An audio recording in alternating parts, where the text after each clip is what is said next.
because we are already onto the drafting phase for our first game of our second match between Happy Feet Emperors on the blue side and for the red side, Pldt Smart Omega. And looking at these bans right here, Butters, what do you have?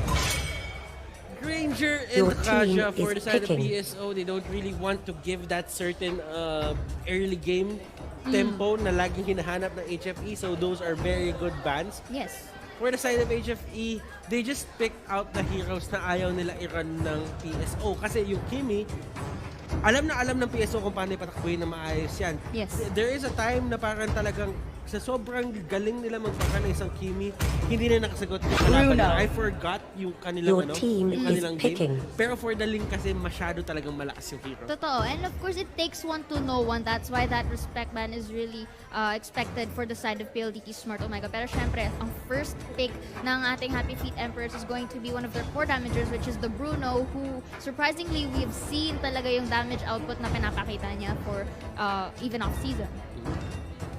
This is one of the heroes talaga na parang you would check kung ano nga ba yung Barca. kailangan niyang gawin. Pero sa totoo lang, hindi niya naman Highlights. talaga kailangan yung sobrang tagal Your team na is pag-stall picking. ng Yes. game para makakuha ng damage. Damage is innately part of Bruno. Ang kailangan mo na naalahanin dito, kung gaano kabilis mo ma-retake down yung kalaban. Kasi kapag meron silang window na mag-react sa'yo, you don't really have a way to negate yung mga damage output nila. Thus, meaning, mas mabilis kang matutumba. And speaking of damage output, looks like Pldt Smart Omega here will be focusing on choosing the Sparsa as well as the high-lows for their main tank. Because nakikita naman natin yung pinaka-HP team or is picking. kahunatan or survivability rate rather ng high-lows into the battlefield. And it's really proven and tested nga by PSO. And syempre, it's also a very good answer because it kind of denies kung ano man yung pwedeng ibigay na kit ni Bruno against them, di ba? I actually agree with that. PSO, on the other hand, they will be getting that Farsa. That is a very scary pick for the side here of HFE. Your team 1-1 is and the banning. Farsa. Probably the two best heroes na meron tayo sa meta ngayon. Yes. PSO got it, pero sabi ni Doggy dito, medyo kailangan natin take a step back Yes. and look at the bigger picture. Ano nga ba yung kailangan natin gawin pa dito para kung makuha man nila yung dalawa na pinakamalakas sa hero, paano natin sila i-shutdown with this one ba na meron tayo? Yes, definitely. And syempre, there's also, it's like a double-edged sword if taking this Farsa and Wanwan right here. Kasi you have to take Your note team na parehas is silang banning. squishy heroes. So if ever Happy Feet Emperors was able to contain or let's say sandwich them onto when it comes to execution ng ating team clashes, it would be onto their favor. But again, they will be banning out this show para sa kanilang side because they still know what this show can do nga against their overall draft. I'm still expecting probably another frontliner for the side of PSO. Two very tanky Your frontliners. team I just is feel that picking. isang tank pa para sa side ng PSO as to not, give pressure para dito sa Farsa and sa 1-1 na kahit paano kapag kailangan nila from frontline, may talagang sasalba sa kanila. Probably a Tams would be good for Kenji. Not really seeing Kenji Pwede. dito going for another core hero that really specializes on damage. Kasi parang medyo overkill na kapag ganun na ngayon nangyayari. Yes, I will agree with you on that kasi they really have to complete the package na kagaya na sabi mo, no? Kasi hindi naman Lolita. maganda na they would Your focus more on team damages is but they picking. lack the support that they need. And this is a good pick, syempre, for the side of PSO choosing that Lolita, so they will be having a double tank composition right here. Pero alam mo dito, sila Master Energy, medyo si Dugi, si Master Van. Master. Pero I like this Oy. pick. This pick is good for the side of HFE. I just feel that a certain amount of control na magagawa niya sa Farsa, lalo na kapag madaming balls doon and the gloom can actually eat away on the Farsa, it will force the Farsa to get away. Kapag napwersa nila ng ganun yun, Farsa, Your kailangan team niya uli is maghanap ng picking. pwesto na safe siya. Kasi for sure, kapag umalis ang Farsa, hahabulin yan. And you have to take note, it takes time to find that position and to actually have your cooldown reduced para sa side ng Farsa ng PSO dito. So they really have to be wary for that Lilia pick for the side of HFE. And syempre, they will be, for the side naman ng HFE again, they will be having the Grok as the main tank right here. And looking here as Pldt Smart Omega hovering up this Jawhead, mukhang they will be the one to actually lock that in, and we'll see kung kakayanin bang i-compensate ng Jawhead na to ang overall lineup ng PSO. This is a brilliant pick coming out from the PSO sa totoo lang. Na yung Jawhead yung kukunin nyo, it actually gives enough time for Lilia to get caught kapag kakailanganin man. And Daniel dito, hindi siya makakatakas dyan kapag talaga siya yung sa kanya nag-charge. But on the other hand kasi, it's all about controlling yung mga course ng kalaban mo dito for the side of, what do you call this?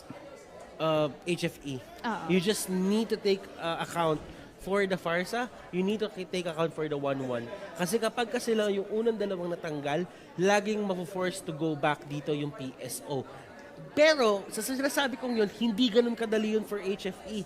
Just looking at the 3 utilities na meron sila dito and yung 3 tanky heroes na pinili nila, especially with the Lolita pa, yung Luminon Blast, there is always a risk of the Luminon Blast hitting you kapag masyado kayo nag-overextend at hindi nyo pinansin yung Lolita. Tama, and of course, more that we will be seeing as game number 1 of our second match between Happy Feet Emperors and Pldt Smart Mega will commence right now shortly, and going to this mukhang mag-aabag sila ng maaga dito for the side of PSO onto the middle side. Pero syempre, going aggressive here as they will be showing the first wave of minions against PSO. And of course, alam nila na wala dun yung members and they will be just focusing on getting the buff.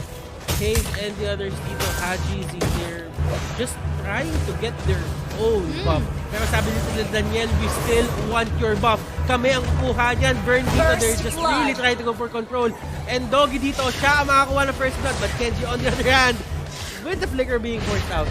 Yes, para makapag-tower hub siya dito. Pero again, talo naman kami ang isa and they will be getting another kill here, which is a very good start for the side of HF because they are this is, I think, a back-to-school strategy with a very new set of champion pools. So it's quite possible for HFE to actually turn this around to the side. Pero syempre, momentum-wise, nasa kanila eh. And Haji dito, nahuli yung ibon mga kaibigan, hindi makalipad. PSO dito having a really hard time dealing with this lineup of HFE. Kasi ito yung sinasabi ng HFE dito. Sige, malakas yung teamfight nyo, pero pag nag-laning naman kayo, medyo nasa alanganin kayo. So kami ang mas malakas doon, kami ang magiging aggressive. Yes, and I like the transitioning of Happy Feet Emperors from one lane to another, just putting that pressure right here. And speaking of pressure, si Toshi dito forced to actually tower hug Luminon Blast will be used para ma-stun. Dito si Lilia right here, but look at that, Farsa able to use the ult and goes for that kill, pero hindi pa rin sila tatalo dito as si Hayes will be forced to back away. Pero si Burn will hit free hit ni 1-1 dito, ladies and gentlemen. Stun pa ni Lolita dito si Master Zad, but again, going back right here, siya kukuha ng damage, but in exchange, Toshi Hayes! over si Hayes right here, still manages to flicker away in the nick of time. Si Van, siya naman ang delikado ngayon, and the Farsa will be using her ult again to go for that cleanup, which is, we are now seeing some signs of life here for Hajizi, but again, it's too early to say. Gold, HFE pa rin ang lamang, pero again, resources is very important right now. Farsa, grabe yung pwestuhan niya doon. Nakita mo kung gaano kalakas yung Farsa. Yes. The moment na compromised yung lineup dito or yung positioning dito na HFE, that's the time when the Farsa will actually destroy everyone inside ng HFE. Wala silang sagot doon. Si Daniel medyo maaga niya nagamit yung dash out niya. He couldn't really use it to get away just in time. And that costed them that certain skirmish. They really used that mispositioning of the side of HFE to their potential. And si Doggy, nakita mo naman, was forced to use that black shoes just to go away to safety. And of course, we gain a bit of health right here. Actually, full health nga naman dito. Pero si Toshi still, siya pa rin tinutubiwan sa taas. But it's no matter because looks like he didn't have easy. Luminon Blast, walang makuha, but it's okay right here because Doggy and Burn, sila tinatry nila i-show away dito yung dalawa dito sa side ng ating PSO. Again, going from the jungle side to the top. Let's see kung meron ba magkakaroon tayo ng pick-up dito. Now, eto PSO dito, NHFE, yung 4 na members nila na nag-iikutan dito sa may mapa, maliban sa kanilang mga offlaners, these are very messy exchanges. Na parang lahat sila nag-aambaan dito trying to get the perfect setup and they will just try for, sabihin natin, a good setup pero hindi talaga nila magagamit yung katulad nito. But right now, the offlaners will be the one who's going to actually take the tempo. But right now, Charges Barrier, hindi abon si Toshi dito mga kaibigan. And right now, he's using the glorious pathway to get away. Is this enough? Is this enough to get you away from danger? And it will be enough. Hajizi just using his skills. At yung ibon mga kaibigan, out of bounds! Out of bounds! Out of bounds! Lipad Oh! balaya dito pero syempre ang X-Borg makakuha pa rin ng kill para sa sarili niya. And again, going back to what you said, that was a beautiful wild charge na no, for Van right there, engaging the team fight and making a very good aggressive play for the side of Happy Feet Emperors. And syempre, they have to take it slow in terms of taking the objectives because it's quite risky if they would go for it with half health. Alam mo, ito na nga sinasabi natin, kung basketball to, yung ginawa ni Haji, lumipat na yung bola doon sa kabilang team. Pero sa kasamahang palad kasi para sa side ng HFE, hindi kasi basketball to. Hindi. So, ibig sabihin, HFE dito, they really need to keep the pressure going. 2 turrets are down for the side of PSO. They just need to take that 1 turret onto the middle lane. Just to secure their map, secure yung map nila dito. Yes. Habang nasa early game pa sila. Tama ka dyan. Pero syempre nakikita natin ngayon na talagang magkakasama ang mga members ng Happy Feet Emperors right here. And they don't really want to engage in or a 1v1 or 1v2 fights because they know it's going to be risky onto their overall draft. Pero going back si Daniel dito, tamang kuha lang na resources. Si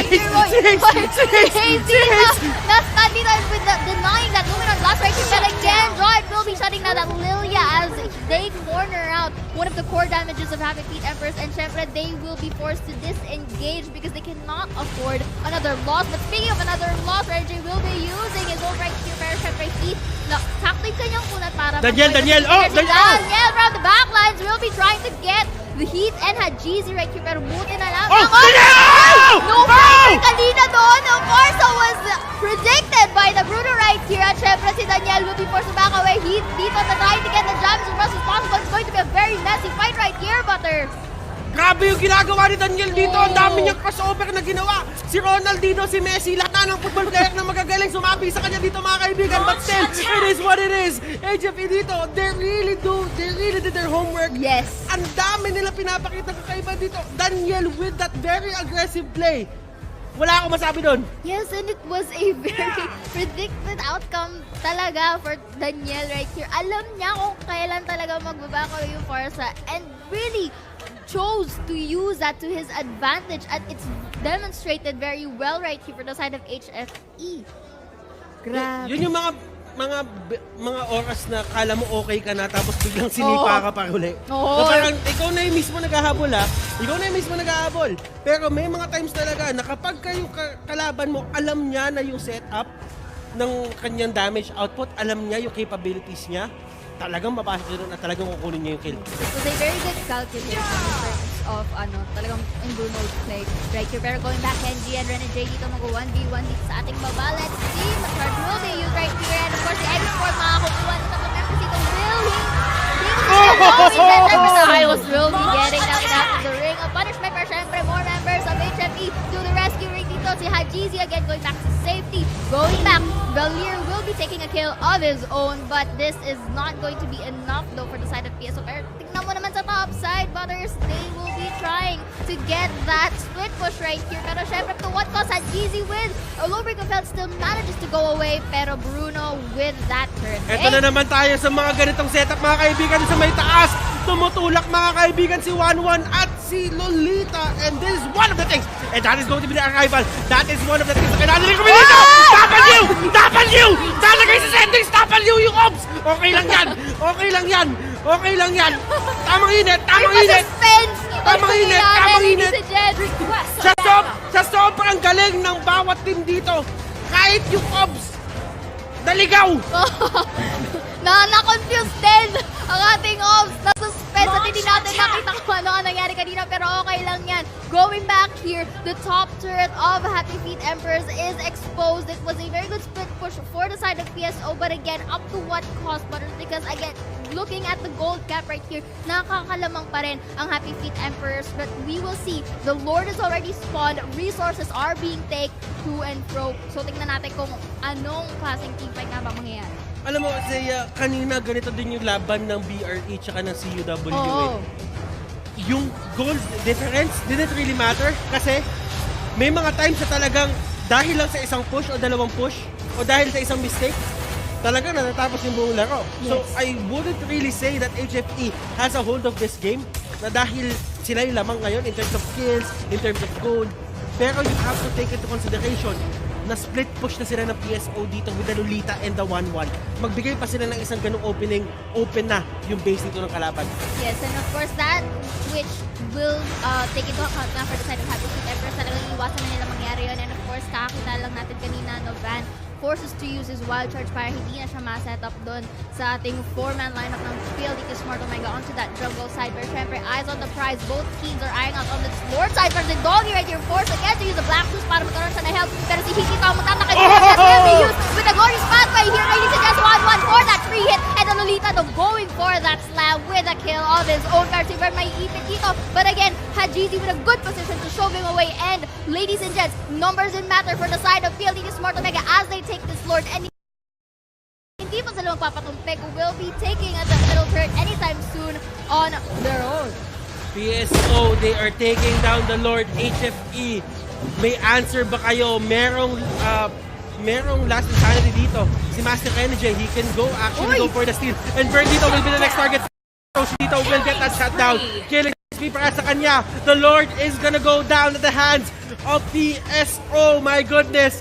This is a back and forth, pero right now, masasabi ko na yung map control na side ng PSO. Yes, I will agree with you on this one now, Butters, because we are now seeing some sides of a very online Pldt Smart Omega right here. Kumbaga, kanina medyo sila yung natatagdag, pero ngayon, sila nang nakikita ng ating dominance in terms of map control at the same time in terms of objectives.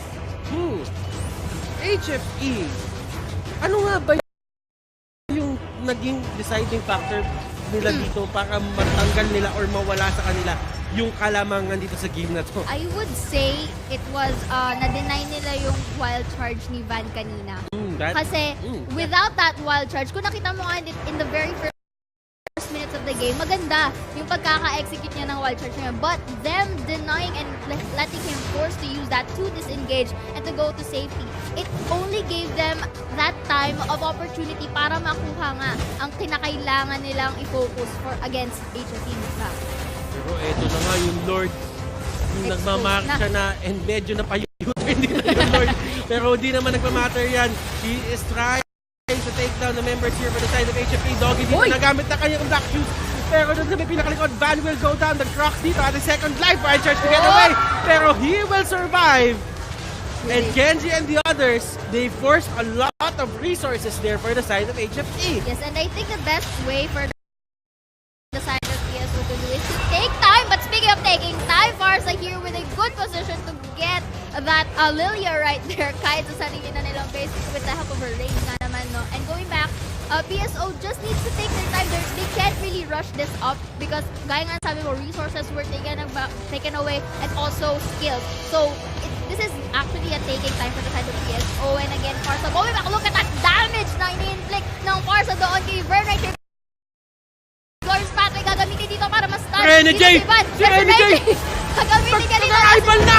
Ayan na, last natin he will be used again para sa good position para sa kanyang ult right here. But again, Daniel trying to eye out GZ pero up to this class, 4 people going against the Bruno right here. Si Vern dito na-stun muli and 1-1 here just taking that kills to and fro with that free hit. And ladies and gents, one with the ult onto that base and you have to take time here. Mukhang tatapusin na nga ng Pldt Smart Omega. Wala na silang magawa dito kay Toshi. Nagwa 1-2 step na lang si Toshi dito. 1-2 step, 1-2 step, 1-2 sumasayaw. step. Sumasayaw na lang dito. Nag-creep walk.